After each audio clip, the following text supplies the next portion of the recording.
Selamat pagi Ibu Bapak dan Saudara sekalian, pencinta program Makin Dekat Tuhan atau MDT dari Gereja Santapan Rohani Indonesia Jemaat Taman Sari.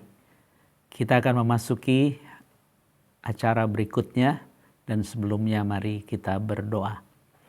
Bapa yang baik, kiranya Engkau menyertai sehingga percakapan kami sungguh membuat bukan hanya semakin dekat, tapi kami semakin berani untuk mendekat karena Engkau sedang mempersiapkan kami menjadi pemimpin yang otentik. Kiranya Engkau berkenan menolong kami, ya Roh Kudus. Cerahkanlah batin saudara-saudari kami semua, sehingga mereka bukan hanya memahami, tetapi mereka mau melakukan segala kehendak Tuhan yang terencana di dalam buku kehidupan yang sebentar kami akan baca dan renungkan. Kiranya Engkau berkenan menolong kami ya Allah. Di dalam Putra-Mu Yesus kami berdoa. Amin. Saudara-saudara, saya akan membacakan satu bagian sabda Tuhan yang terambil dari Daniel, pasal yang pertama ayat yang ke-8. Dikatakan bahwa Daniel bertekad untuk tidak menajiskan dirinya dengan santapan raja atau dengan anggur yang biasa diminum raja. Ia pun minta kepada pemimpin pegawai istana agar diizinkan untuk tidak menajiskan dirinya. Demikian bacaan sabda Tuhan. Yang berbahagia adalah mereka yang mendengar dan yang memelihara dalam hidupnya. Hosiana. Ibu Bapak dan Saudara sekalian, Daniel sebagai pemimpin yang berintegritas menjadi tema kita. Kita mungkin akan lebih dahulu bertanya, apa itu integritas? Integritas itu artinya bisa disetarakan dengan kejujuran. Juga bisa disetarakan dengan karakter. Bisa juga disamakan dengan kata lain yang di dalam bahasa Inggris itu uprightness, ya. Jadi ada sesuatu kebenaran, right itu yang arahnya up, atas, bukan bawah, bukan depan, belakang, kiri, kanan, bukan, tapi ke atas. Jadi sebuah kebenaran yang mengarah ke atas. Itu menjadi bagian sinonim yang dijelaskan di dalam satu kamus, yaitu Merriam-Webster Dictionary.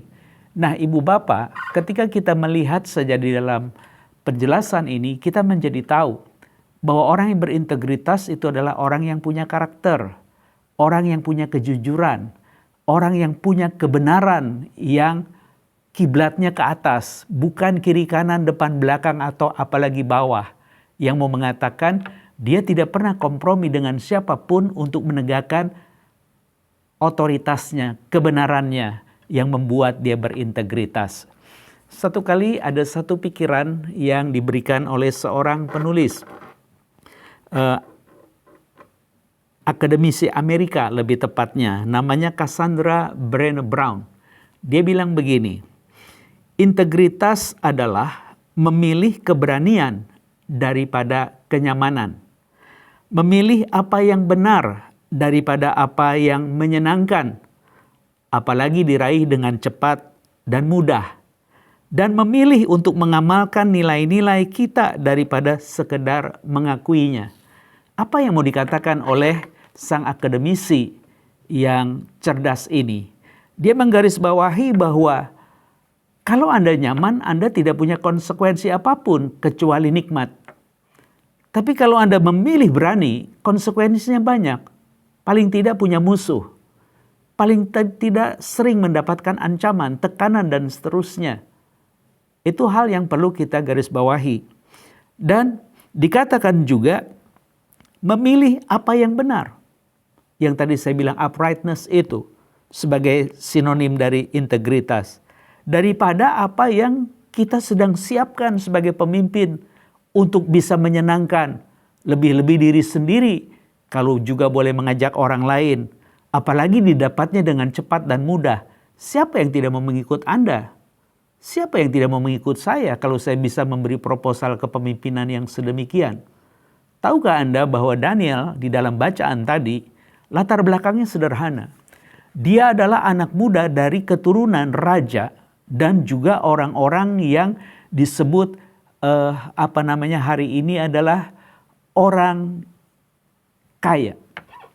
Bukan hanya raja dalam status, tetapi juga orang kaya. Yang artinya tidak punya kekurangan apapun. Secara fisik juga bisa dikatakan ideal. Tidak cacat. Bagus penampilannya. Sehat. Kuat tulang-tulangnya. Jadi Daniel dengan teman-temannya itu, Hananya, Misael, dan Azaria, ya, yang nanti dikenal dengan lebih kepada nama Sadrak, Mesak, dan Abednego. Mereka itu orang-orang muda yang ditengarai pada waktu itu usia Daniel 13 tahun ketika diambil sebagai tawanan perang Nebukadnezar, penguasa Babilonia waktu itu.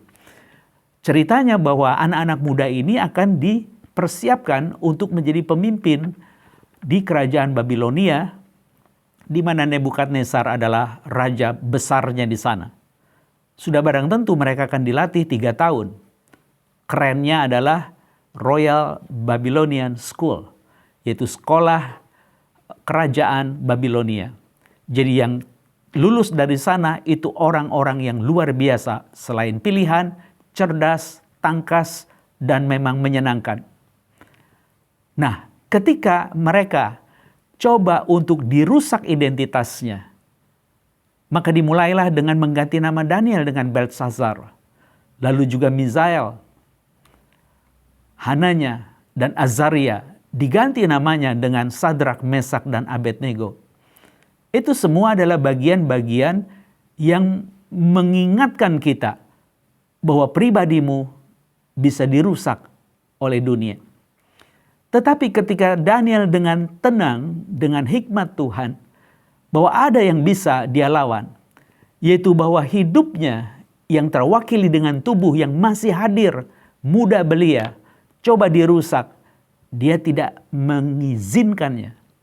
Bahkan ketika makanan raja yang bisa memungkinkan dia berdosa di hadapan Tuhan, dia katakan, aku tidak mau makan makanan raja yang mungkin hari ini lebih menarik hati.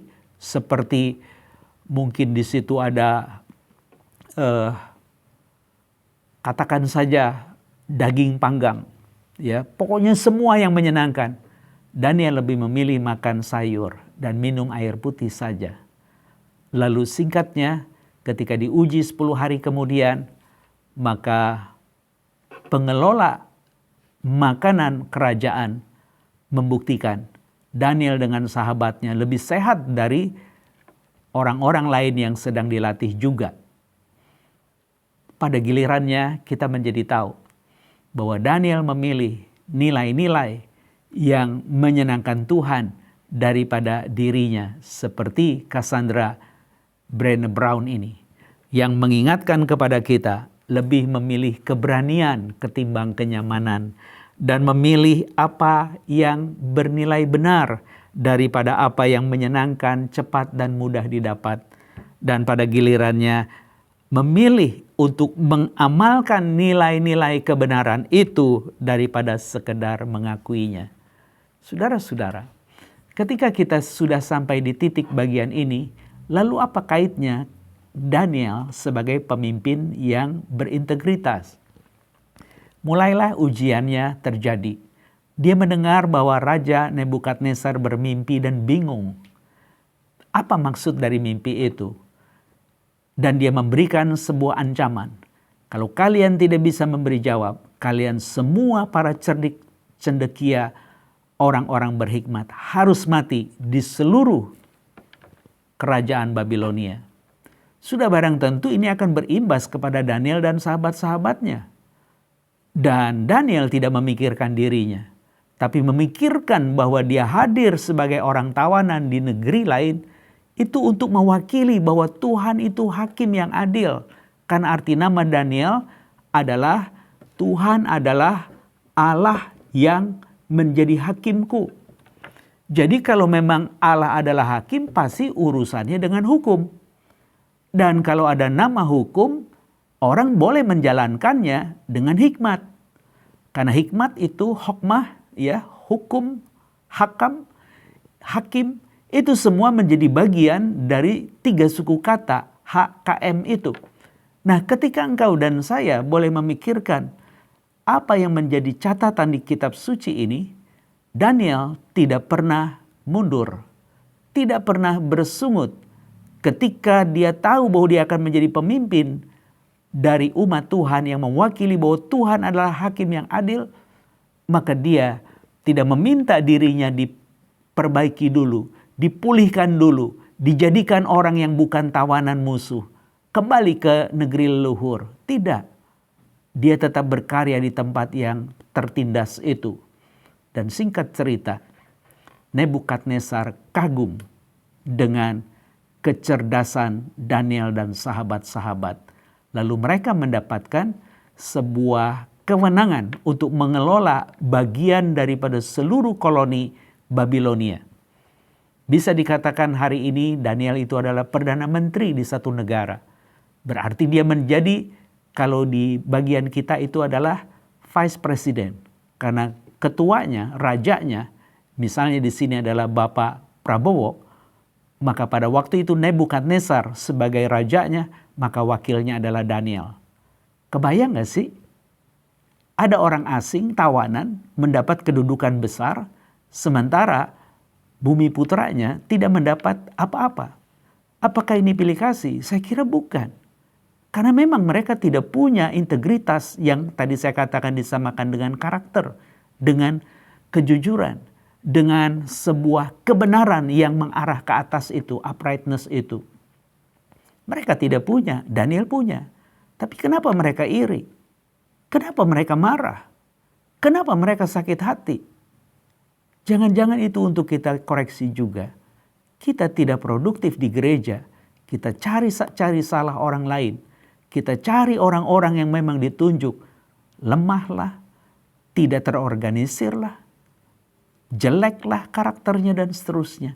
Barangkali hari ini kita perlu merenung lagi. Daniel mendapat fitnah, mendapatkan sebuah siasat jelek dari semua musuhnya.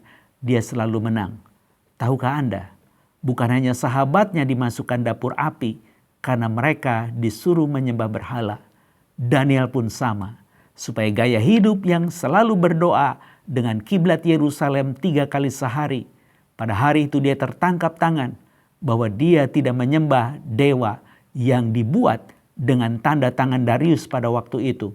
Dan dia ditangkap dan diserahkan kepada Darius. Dan waktu itu umurnya sudah 80-an tahun. Jadi sudah rentang waktu 60 tahunan lebih sejak catatan dia memutuskan untuk tidak menajiskan dirinya. Apa yang terjadi? Daniel dipelihara Tuhan dan dia tidak dimakan oleh singa-singa lapar. Tapi pesaingnya yang memusuhi dia, yang iri hati, yang geram, marah. Justru ketika mereka baru saja dimasukkan ke kandang, singa-singa itu langsung mencabik-cabik dan membunuhnya. Itu catatan yang kita sudah baca di dalam kitab Daniel, khususnya di pasal 6. Daniel dengan gua singa. Jadi kalau hari ini engkau mendapatkan segala ancaman, segala apapun tekanan, sabar, tenang. Kalau engkau punya integritas, kalau engkau punya hubungan kebenaran ke atas, dan engkau mempunyai karakter yang dibentuk oleh Tuhan, engkau jujur apa adanya, depan maupun belakang, kiri maupun kanan, luar ataupun dalam, ini saya. Maka ada harga yang kau bayar, tidak akan menjadi satu penyesalan. Karena Brené Brown itu mengingatkan, memilih untuk mengamalkan nilai-nilai kita daripada sekedar mengakuinya. Kalau engkau boleh menjadi pemimpin yang berintegritas, engkau akan menjalankan itu. Orang Barat menyamakan integritas itu dengan walk the talk, yaitu melakukan apa yang dikatakan. Ketika sesuai, engkau punya integritas. Sudah oke sih. Tetapi kan tidak tahu bahwa konsekuensinya apa.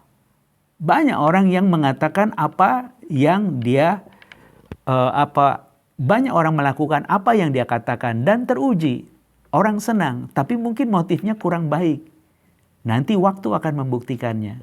Hari ini kita rindu bahwa gereja Tuhan itu bertumbuh. Bukan sekedar kita bisa melakukan apa yang kita katakan, tapi ada motivasi hati yang benar. Kita sedang menjadi wakil Tuhan di muka bumi, supaya orang-orang di dunia boleh datang mendekat dan melihat, dan akhirnya mereka percaya tentang Allah yang menyelamatkan di dalam Yesus Kristus. Bukankah engkau disuruh pergi ke ujung bumi untuk memberitakan Injil?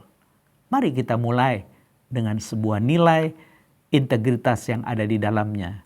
Dan kata integritas itu juga berarti menyeluruh, utuh dan penuh. Jadi ketika engkau bisa memiliki bagian-bagian yang dilengkapi Tuhan, kita boleh menyeluruh, utuh dan penuh. Artinya kita tidak tercabik-cabik, kita tidak membiarkan ada yang kosong, karena ini bukan buat Tuhan, tapi untuk bagian saya. Setiap orang, pemimpin itu punya ruang gelapnya sendiri. Hari ini biarlah ruang itu diterangi oleh sabda Tuhan, bahwa pemimpin yang berintegritas selalu menang. Dan saya ingin menutup bagian ini dengan sebuah kesimpulan yang cukup baik. Saya tidak tahu siapa yang menulisnya. Saya menggoogle dan pada akhirnya dia katakan begini. Kenapa kita perlu integritas? Karena integritas dia katakan adalah dasar kepercayaan, baik dalam hubungan pribadi maupun dalam lingkungan profesional. Jadi hari ini biarlah engkau menyadari orang yang memiliki integritas, dia itu mempunyai dasar untuk dipercaya. Bahwa kita selalu pada akhirnya merawat hubungan pribadi bukan dengan mendikte orang lain, mencari kesalahan, supaya kita seakan-akan lebih benar, lebih kuat, dan lebih produktif. Sia-sia berpikir seperti itu. Tetapi kalau kita punya nilai integritas di dalamnya, engkau akan selalu menjadi orang yang menyenangkan dimanapun engkau berada. Yang kedua dikatakan bahwa orang yang punya integritas, dia punya karakter yang kuat. Hidup dengan integritas menunjukkan kekuatan karakter yang pada gilirannya menginspirasi orang lain untuk mengikutinya. Tahukah Nebukadnezar yang hampir membunuh seluruh tawanan Israel itu, pada akhirnya mengakui ketika kecongkakannya dan kepura-puraannya itu tampil di depan mata, maka Tuhan mengizinkan dia menjadi hewan. Sesudah sekian waktu dan dia dikembalikan kepada statusnya, dia mengakui bahwa Allah Daniel itu maha dahsyat. Anda boleh belajar dari catatan sejarah ini, Daniel pasal 4. Kalau seperti itu, maka dikatakan juga integritas itu mengajak kita untuk memiliki keberhasilan jangka panjang.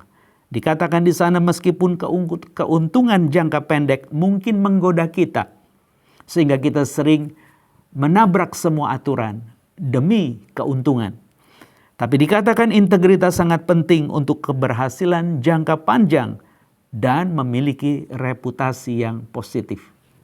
Jadi dengan kata lain, ketika engkau pada akhirnya utuh, menyeluruh, dan penuh, pada waktu itulah pohon kehidupanmu yang kau imani berbuah cinta yang dinikmati, baik oleh Allah maupun oleh sesama selaku ciptaannya.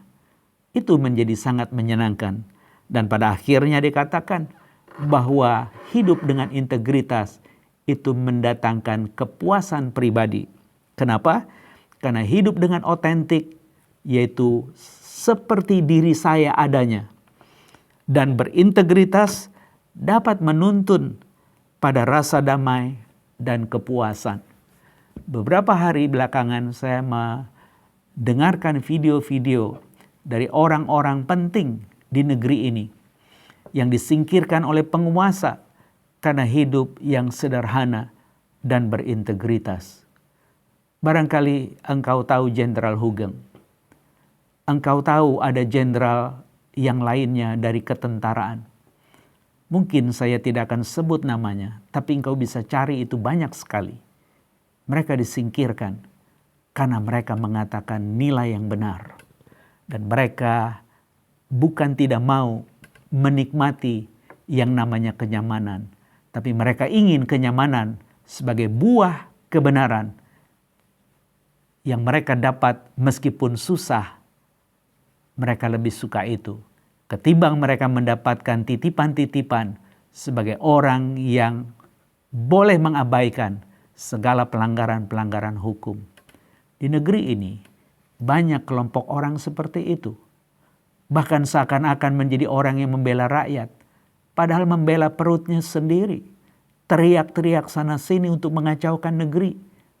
Dan hari ini sedang terus berlangsung, menggoyangnya. Kenapa? Karena maling-maling di negeri ini begitu banyak, dengan jubah yang sangat sopan, dengan penampilan yang sangat menyenangkan, tapi batinnya begitu rusak. Perampok, para bajingan-bajingan yang tidak berguna sebenarnya. Lalu mereka tutupi dengan topeng, selain kecerdasan, dengan juga kesalehan keagamaan. Daniel tidak seperti itu. Dia punya kecerdasan yang dia latih karena dia takut Tuhan, sehingga dia sebagai orang yang berintegritas, dia kedepankan apa yang disebut dengan uprightness, yaitu hak yang menjadi kebenarannya, yang menjadi nilai-nilainya untuk dia sampaikan kepada Tuhan Allah. Dan pada gilirannya, dia sungguh-sungguh menjadi pribadi yang memuliakan nama Tuhan. Kalau begitu, kita bisa menutup bagian permenungan ini bahwa engkau dan saya boleh hidup nyaman dan aman bukan karena menerobos segala aturan demi keinginan, tetapi kita berani membayar harganya meskipun akhirnya hidup susah dan sederhana. Tapi engkau tidak perlu gentar karena Tuhan memelihara kita. Dan pada gilirannya Daniel masih hidup pada tahun pertama Raja Koresh. Itu dituliskan di dalam Daniel 1 ayat yang ke-21. Kemudian kalau Anda baca kitab Esra pasal 1 ayat 1, Raja Koreslah yang mengizinkan tawanan Israel boleh pulang ke Yerusalem dan membangun kembali bait Allah. Luar biasa kan? Ketika sekian puluh tahun mereka dicabut, dirusak rumahnya, rumah Tuhannya, tapi mereka tidak gentar. Mereka punya nilai-nilai kekal dan abadi tentang kebenaran. Dan mereka berkarya di negeri orang untuk memuliakan Tuhan. Daniel memang tidak kembali ke Palestina, tapi orang-orang Israel lainnya mengakui. Dan bagi Daniel, cukup bahwa Tuhan itu adalah hakimku yang adil seperti arti namanya. Dan marilah kita hidup dengan penuh integritas dan nama Tuhan senantiasa dimuliakan. Sampai kita ketemu lagi, Ibu Bapak, di dalam program MDT berikutnya. Dan mari kita berdoa. Terima kasih Tuhan, kiranya pencerahan ini menolong kami untuk terus-menerus menjadi saluran berkat Tuhan.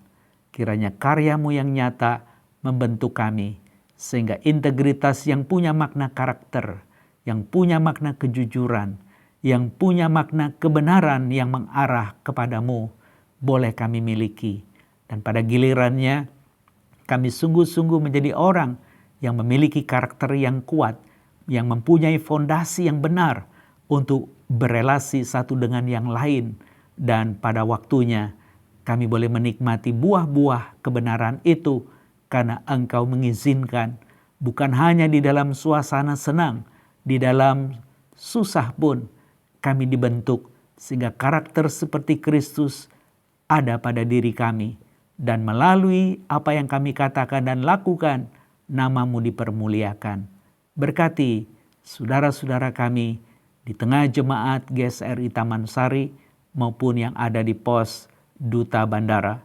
Berkati kami dalam pergumulan, berkati kami di dalam perjuangan, sehingga hidup kami sungguh menjadi berkat buat banyak orang.